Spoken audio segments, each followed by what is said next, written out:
হলো ইনসাফ।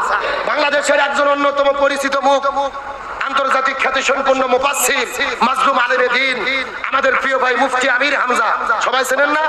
আমির হামজা এমপির নির্বাচন করবেন, বাংলাদেশ জামাত ইসলামের পক্ষ থেকে তাকে প্রার্থী ঘোষণা করা হয়েছে। তিনি একজন আলেম, তিনি মুফাসসির, তিনি কোরআনের আলোচনা করে, এখন তিনি মাহফিলে কোরআনের আলোচনা করে, সংসদে গিয়েও তিনি কোরআনের কথা বলবে। এটা ভালো না খারাপ?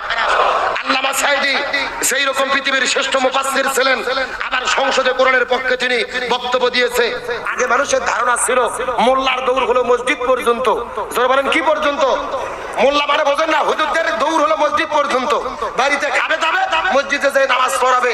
আল্লামা সাঈদী প্রমাণ করেছিলেন না, মোল্লার দৌড় শুধু মসজিদ পর্যন্ত নয়, মোল্লার দৌড় হলো সংসদ ভবন পর্যন্ত। আলেমরা শুধু নামাজ পড়াবে কেন? তাদেরকে জাতির নেতৃত্ব দিতে হবে। ইমাম মানে হলো নেতা, যিনি মসজিদের ইমাম হবে তাকে দেশের সমাজের রাষ্ট্রের ইমাম হতে হবে। দরকার আছে না নাই? আমির হামজা একটা ওয়াজে বলেছে আমার 14 গোষ্ঠী আওয়ামী লীগের লোক। কেউ আর যদি 14 গোষ্ঠী আওয়ামী লীগ হয়, ও জামাত থেকে এমপিতে দাঁড়াবে কেন? ভালো করে বোঝেন, 14 গোষ্ঠী না 36 গোষ্ঠী আওয়ামী লীগ হোক, একজন লোক আওয়ামী লীগ হলেই ও যে জামাত আর বিএনপি করতে পারবে না, এটা সংবিধানে লেখা আছে।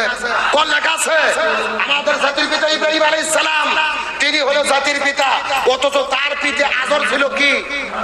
শুধু মূর্তি পূজা না, তিনি মূর্তি বানাতো, কারিগর ছিল, মূর্তি বানায়া বানায়া সাপ্লাই দিত। এখন আমরা কি প্রশ্ন করতে পারি যে সেই আদর মূর্তি বানাতো তার ছেলে জাতির পিতা কেন হলো? এরকম বলার কি সুযোগ আছে? আরে বাপ দাদা 14 গোষ্ঠী কি করছে ওটা বাদ দাও, যার ব্যাপারে কথা বলতেছো সে কি করেছে এটা তোমাকে দেখতে হবে। এই